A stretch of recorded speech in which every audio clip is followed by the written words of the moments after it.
su carrera a cubrir algunos de los conflictos más significativos y complejos de nuestro tiempo. Como periodista freelance, Laura ha trabajado en Oriente Medio y el Magreb, colaborando con medios destacados como El País y El Mundo. Desde países como Líbano y Túnez ha sido testigo directo de las primaveras árabes y ha cubierto las guerras civiles en Siria, Irak y Libia entre 2012 y 2017, arriesgando su vida para contar las historias que necesitan ser escuchadas. Su labor no se ha limitado al ámbito internacional. En España, Laura ha centrado su atención en temas cruciales como las migraciones y las fronteras, con un enfoque especial en Melilla y Ceuta. Su sensibilidad y capacidad para abordar estos temas la han convertido en una periodista de referencia en la cobertura de derechos humanos y conflictos bélicos. Laura representa el periodismo comprometido, aquel que no teme enfrentarse a la verdad por más dura que sea. Su trabajo nos ofrece una mirada profunda y empática sobre las realidades más difíciles de nuestro mundo actual. Todo nuestro agradecimiento desde Cádiz Abolicionista y por supuesto, se extiende desde la Diputación a la presencia de Laura aquí, porque entendemos que es bastante importante tener la mirada que ella va a presentar en esta mesa en la que ve que se llama Meliciana Mujeres en el Fuego Cruzado. Gracias, Laura, por estar aquí. Espero que vengas más veces con nosotras y prometemos que la próxima vez estarás más pronto. Bueno, voy a hacer todo lo rápida que la traductora me deje, porque además soy capaz de hablar muy, muy rápido. Yo quería hablar un poco, y creo que es un buen tema para hacer una especie de resumen o conclusión de las cositas que se han tocado hoy, de las mujeres en zonas de conflicto o en panoramas, en situaciones de conflicto bélico, centrándome en las milicianas y la representación, o las mujeres combatientes, o en algunos casos extremos, las yihadistas, vamos, las mujeres que empuñan las armas en conflictos bélicos, y cuál es la imagen que obtenemos nosotras de ellas y que ellas trasladan o cómo se identifican, ¿no? Y que al final no deja de ser una instrumentalización de la mujer en estos contextos.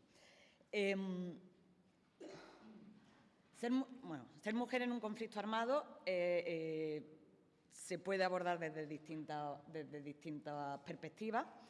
Una sería la de participante activa, la de ser combatiente en la lucha armada o en la lucha política, es decir, y esto quiero resaltarlo porque es muy importante que si una mujer participa en un contexto revolucionario o en un conflicto en uno de los dos bandos, no solo empuñen las armas, sino que luego pueda trasladar su lucha a la realidad de adquirir sus derechos como mujer.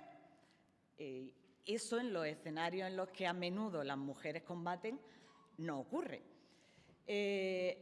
Luego está la visión de la mujer como víctima, ya sea como civil, ¿no?, como el resto de la población, la mujer como madre, la mujer como ciudadana, y la mujer como víctima objetivo. Lo comentaba Nazanín, ¿no?, el utilizar la violación como arma de guerra o el atacar a las mujeres, que al final son quienes tienen hijos, y en un genocidio pues siempre es muy útil cargarte a quien engendra, por desgracia. Estas son milicianas kurdas en el norte de Siria. Esta es una mujer palestina, refugiada, bueno, doble refugiada, una mujer palestina de Siria refugiada en Líbano. Y estas son mujeres migrantes en Libia, donde, bueno, el abuso de estas mujeres se complica porque sufren no solo el abuso como mujeres migrantes en un país que no es suyo, sino que además ese país está en un contexto de guerra, con lo cual ni siquiera pueden ser migrantes normales, como si dijésemos. Bueno, cuando hablamos de las milicianas, ¿qué significa ser miliciana? Desde mi punto de vista, significa ser un instrumento, por lo menos en los escenarios de conflicto en Oriente Medio. Porque existe una iconografía o una romantización de la imagen de la miliciana, especialmente vinculada a movimientos progresistas, movimientos revolucionarios. Eso nos hace pensar que por el hecho de ser miliciana, estás liberada o estás siendo emancipado, te estás empoderando, cuando no es la realidad. Además, desde aquí se suele imponer una óptica occidental, dando por hecho que el resultado de lo que para nosotros ha sido un proceso conlleva las mismas ganancias. Es decir, si aquí tenemos mujeres integradas en el ejército, asumimos que si allí hay milicianas, también son libres y están en igualdad con los hombres con los que combaten, ¿no? Eso no es así, porque aquí hemos llegado a esa igualdad a través de un proceso. Allí no, allí se ha impuesto por conseguir una mayor visibilización, y eso también lo había comentado Nazanin, una mayor visibilización del conflicto en un sentido determinado, es decir, son herramientas de propaganda. Y, en último lugar, ser miliciana, por lo menos en estos contextos, significa reproducir una lógica patriarcal. Y esto lo veremos ahora, porque para ser miliciana, por ejemplo, en el caso de las kurdas, se exige no tener familia, es decir, renunciar a tener familia. ¿Por qué? Porque si no, la mujer no puede hacerse cargo del hogar, si está luchando en el frente, y los hijos se quedarían abandonados. En el caso de estas mujeres que salen en la imagen, que es como, o sea, es muy curioso porque es el mismo fenómeno desde posturas totalmente antagónicas, ¿no? Ideológicas. Estas son milicianas islamistas en Alepo, en Siria también. A ellas sí es un poco la prostitución dentro de los movimientos paramilitares.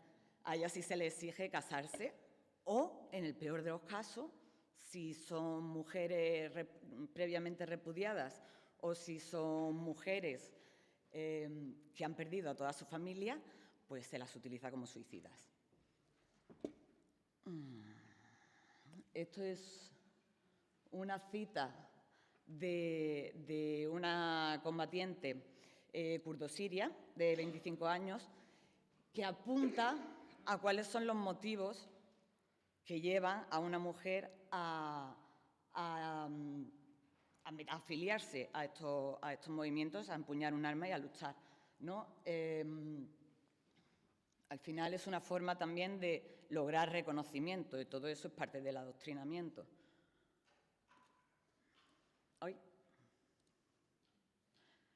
Estas son las razones principales para alistarse. Había escrito por aquí una frase, lo que pasa es que el guión que tengo es muy largo y yo intento ir muy rápido. Pero básicamente lo que consigue este tipo de adoctrinamiento es, y Mimoun había apuntado un poco por ahí en esa línea a la hora de hablar de la identificación, es yo primero te oprimo y te separo y te aíslo y luego voy a venderte la imagen, el patrón, para que tú te sientas liberada y para que tú encuentres tu propia identidad. Con lo cual, ¿qué hago? Pues en el caso, por ejemplo, de las kurdo-sirias, que bueno, el conflicto es bastante complicado, pero ellas no tienen nacionalidad, no están reconocidas. Entonces, dentro de esa problemática kurda, las mujeres están aún más invisibilizadas y más desposeídas. te ofrezco que cojas un arma para que tú sientas que retomas el control sobre tu propia vida. Pero la cárcel ya te la... O sea, el modelo es este, no puedes salirte de aquí, no puedes elegir qué quieres ser. ¿Quieres liberarte o quieres controlar tu vida? Toma, aquí tienes un fusil. Esta es la manera de hacerlo, ¿no? Funciona igual el reconocimiento social ante mujeres que son invisibles. Y un poco también lo que Mimoun había comentado con el tema del velo, porque al final todo esto son cuestiones identitarias. Y vuelvo a la misma idea, cuando a ti te desposeen de ti misma, cuando a ti te oprimen y te separan del grupo, vas a buscar identificarte. Si además te están ofreciendo ya eso, el modelo o la imagen con la que puedes identificarte, pues está, como había comentado Mimoun, el patriarcado muy evolucionado. Por el otro lado está eso, pues las mujeres pueden comerse la cabeza todo lo que quieran sobre si se empoderan, si se emancipan o se liberan empuñando las armas, pero al final lo cierto es que tiene toda una lógica táctica y militar.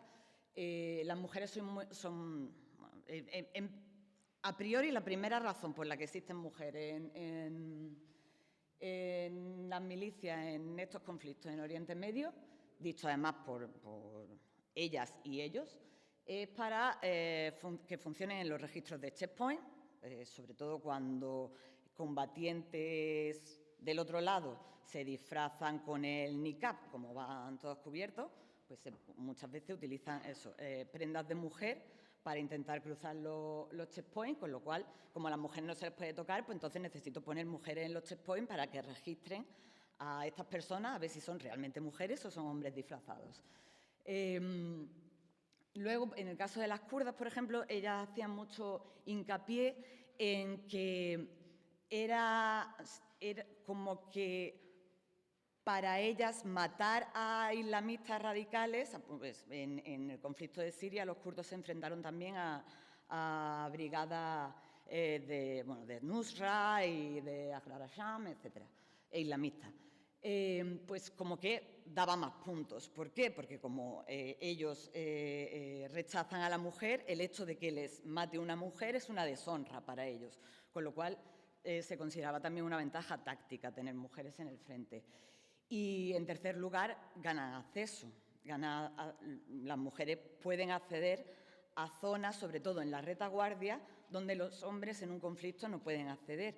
Y ahí han funcionado muy bien, entendé la expresión, pero ahí han funcionado muy bien ya desde los años 80, especialmente desde la guerra en Líbano, que es donde empezaron, y ya con las chechenas se disparó, las mujeres suicidas.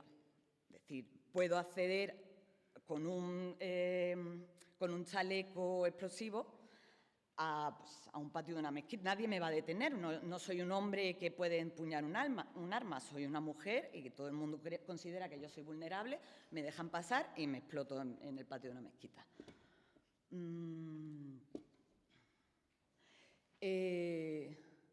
Esta es la frase de una líder reclutadora de las mujeres que habéis visto antes tapadas todas de negro. Pues esta era la líder. Bueno, yo creo que sobran las palabras, ¿no? Ya lo dice ella todo, que considero importante recalcar que las mujeres venían a ella.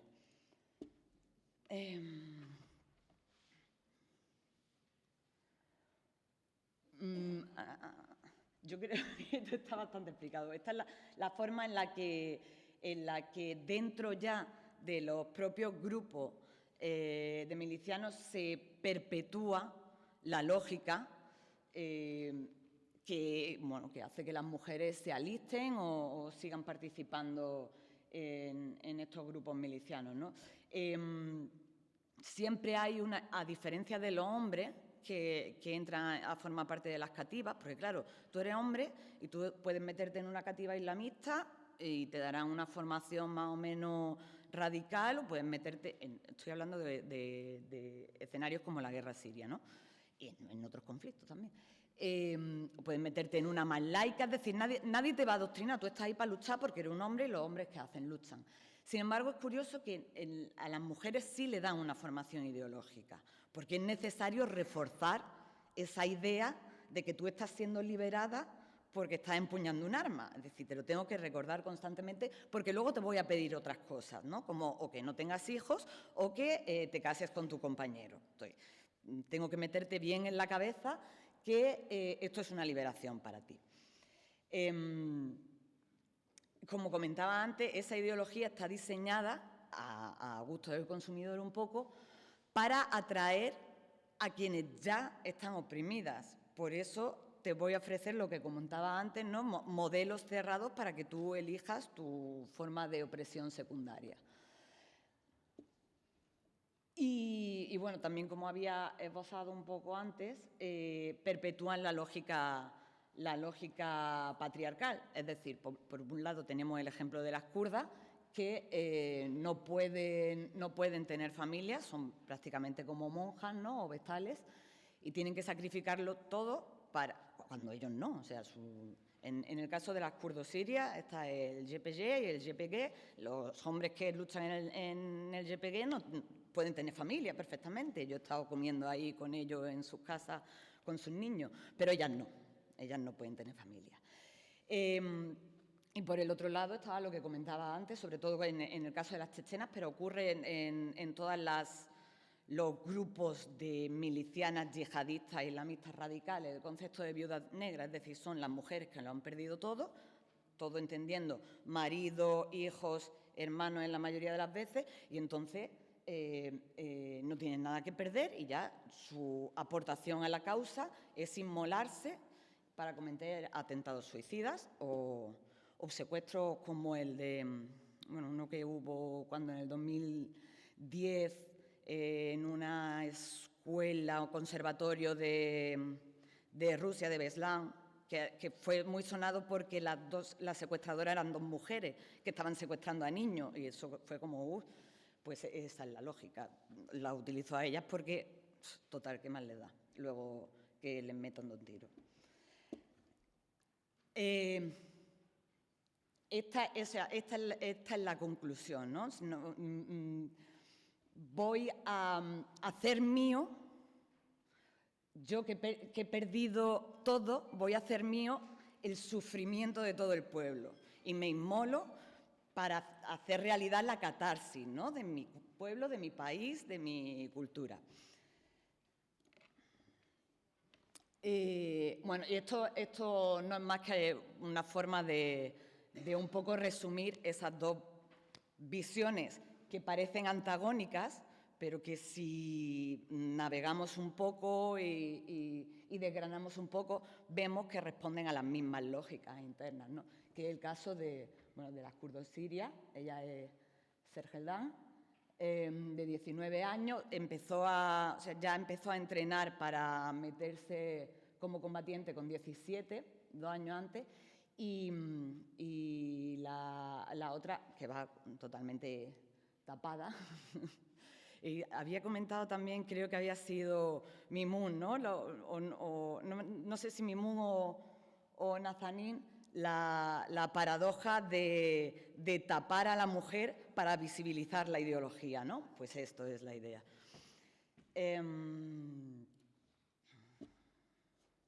Bueno, frase de Rihad, y cómo se le ofrece a ella, que perdió a toda su familia, se le ofrece un lugar en el mundo, una nueva familia, se le ofrece compañía. Esta es, una de ellas no me acuerdo el nombre ahora, Rihad, y la otra es la reclutadora. Esta es Sergeldan con una compañera. Y esta es frase de la compañera de Sergeldan. Y esta es el presupuesto contrario. Te ofrezco una excusa para que te sientas liberada. Es decir, no estás luchando por ti, estás luchando por todas las mujeres y, por tanto, estás ganando un lugar en el mundo y tu nombre quedará escrito para la posteridad. Y ya está.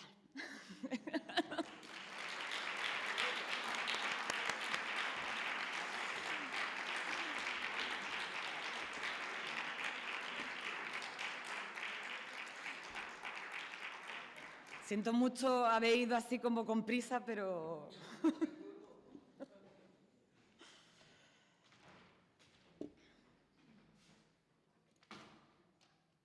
Oye, Laura, pero ha estado genial.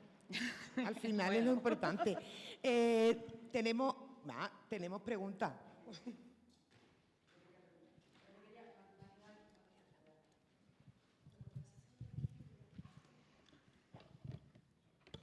Bueno, más que preguntas, darte las gracias primero y luego agradecerte que hayas puesto esas fotos porque ahí se entiende muy bien, en esa foto donde se veía a esa chica ya de negro tapada y a la otra chica que parecía la chica libre con su fusil al hombro, pero sin embargo las dos son, el patriarcado utiliza a las dos por igual porque no están luchando por las mujeres, no están luchando por sus derechos. Están luchando por lo que quieren los hombres que luchen. Y además, con las restricciones que ellos les están poniendo. Como has explicado muy bien, en el caso de las kurdas, por ejemplo, no tener familia, ser vírgenes, por ejemplo, que eso mucha gente no lo sabe, cuando aquí en España se romantiza a las de estas de Rojava, y yo siempre tengo discusiones con los amigos, pero digo, Sí, ellas son combatientes de ¿cómo Rojava. romantiza lo de Rojava si tú no sabes lo que está pasando en Rojava y por qué están esas mujeres y cómo están esas mujeres? Entonces me ha alegrado que hayas puesto esas dos fotografías para que seamos conscientes de que parecemos libres, pero no somos libres. Gracias. Cortita, escueta. Hola, buenas tardes. Bueno, gracias a todas las ponentes, ya que estamos terminando, aprovecho para dar las gracias a todo el mundo, que siempre, bueno, lógicamente aprendemos, al menos yo aprendo muchísimo. Sí que me gustaría preguntar, si tenéis una opinión, se lo iba a preguntar antes a la anterior ponente, y ya aprovecho que si a lo mejor lo puedes decir tú, ¿qué opinión tenéis, si la tenéis breve, claro, por el tiempo, sobre las propias organizaciones no gubernamentales, UNICEF, por ejemplo, Save the Children, de cualquiera de ellas, quitando el tema que pueda ser mucho más extenso de la mercantilización, de lo que se utiliza? No quiero entrar en eso, pero si tenéis una breve opinión sobre si realizan alguna labor al menos esperanzadora o ni siquiera eso. Vosotras que habéis estado ¿Esperanzadora? directamente en eso. Digo, desde el punto de vista esperanzadora, no. Ayuda. En ningún caso, ni siquiera los campos de refugiados, ni nada de eso. Yo, la valoración que yo hago, para empezar, depende del conflicto. Y mi valoración, además, después de haber trabajado, no con ellos, pero en su compañía de algún modo, ¿no? Pues hemos trabajado en los mismos sitios. Yo creo que yo valoro su labor en la primera atención, es decir, en la supervivencia de determinadas poblaciones. Todo lo que conlleva, todo lo que hay detrás, desde la creación, o sea, desde sus propios puestos de trabajo de los cooperantes hasta la forma en la que se distribuye la ayuda, desde mi punto de vista y en mi experiencia, perjudica. ¿Te llega la comida? Sí. Pero yo creo que en algún momento lo hemos comentado y esto es algo que además se comenta mucho, ¿no? ¿Hasta qué punto te ayuda, te perjudica que si tú necesitas dinero yo te dé una beca pero no te permita trabajar, ¿no? Eso en el caso de los y las solicitantes de asilo aquí ocurre. No pueden trabajar, pero te doy ayuda. Eso puedes comprar comida, pero a la larga te perjudica porque te hace dependiente. Entonces, yo creo que esa es mi opinión.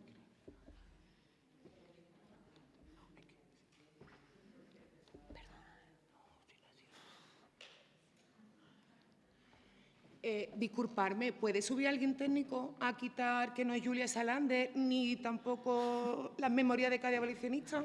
Es que, claro, es que se quedan las cuatro sentadas como si esto no fuera conmigo.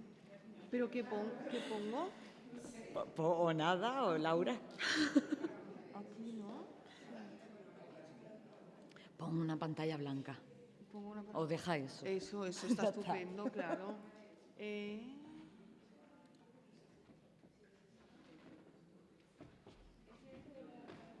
Sí, pero No pasa nada, pero hemos hablado de mujeres en guerra igualmente.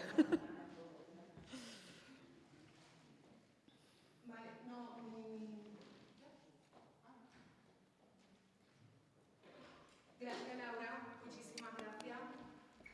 A ti, a vosotras. Ha sido un honor poderte tener aquí y que... Espere, no, ya nos vamos a despedir juntas. ¿Te parece?